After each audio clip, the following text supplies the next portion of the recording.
जय शिव गुरु, जय शिव गुरु। एक सेठ जी बहुत ही दयालु थे, धर्म कर्म में यकीन करते थे। उनके पास जो भी व्यक्ति उधार मांगने आता वे उसे मना नहीं करते थे।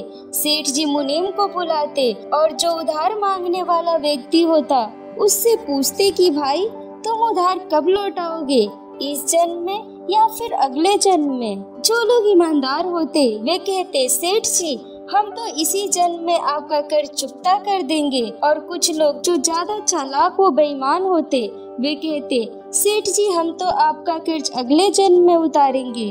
और अपनी चालाकी पर वे मन ही मन खुश होते कि क्या मूर्ख सेठ है, अगले जन्म में उधार वापसी की उम्मीद लगाए बैठा है। ऐसे लोग मुनीम से पहले ही कह देते कि वो अपना कर्ज अगले जन्म में लौटाएंगे। और मुनीम भी कभी किसी से कुछ पूछता नहीं था, जो जैसा कह देता मुनीम वैसा ही बही में लिख लेता।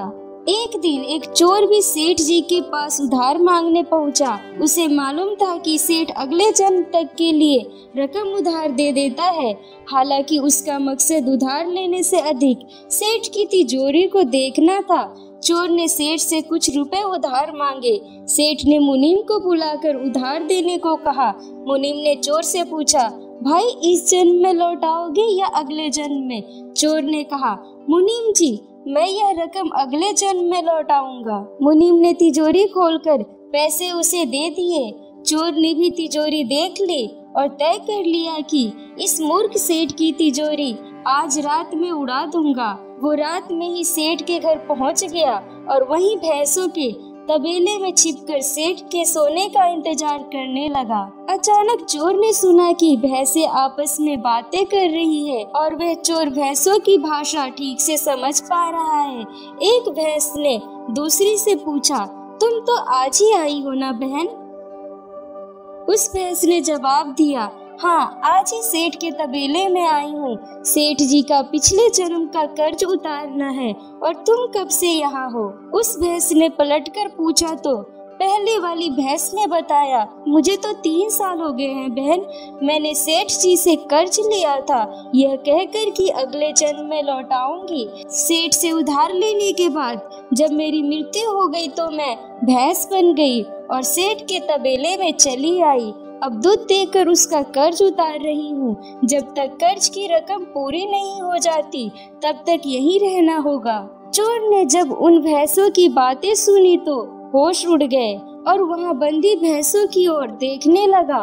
वो समझ गया कि उधार चुकाना ही पड़ता है, चाहे इस जन्म में या फिर अगले जन्म में उसे चुकाना ही होगा।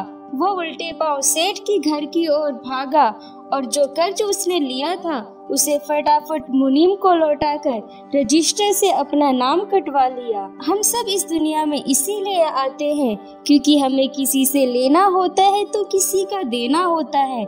इस तरह से प्रत्येक को कुछ न कुछ लेन देन के हिसाब चुकाने होते हैं। इस कर्ज का हिसाब चुकता करने के लिए इस दुनिया में कोई बेटा बनकर आता है तो कोई बेटी बनकर आती है, कोई पिता बनकर आता है तो कोई माँ बनकर आती है, कोई पति बनकर आता है तो कोई पत्नी बनकर आती है, कोई प्रेमी बनकर आता है तो कोई प्रेमिका बनकर आती है, कोई मित्र बनकर आता है तो कोई शत्रु बनकर आता है, कोई पड़ोसी तो कोई रिश्तेदार बनकर आता है।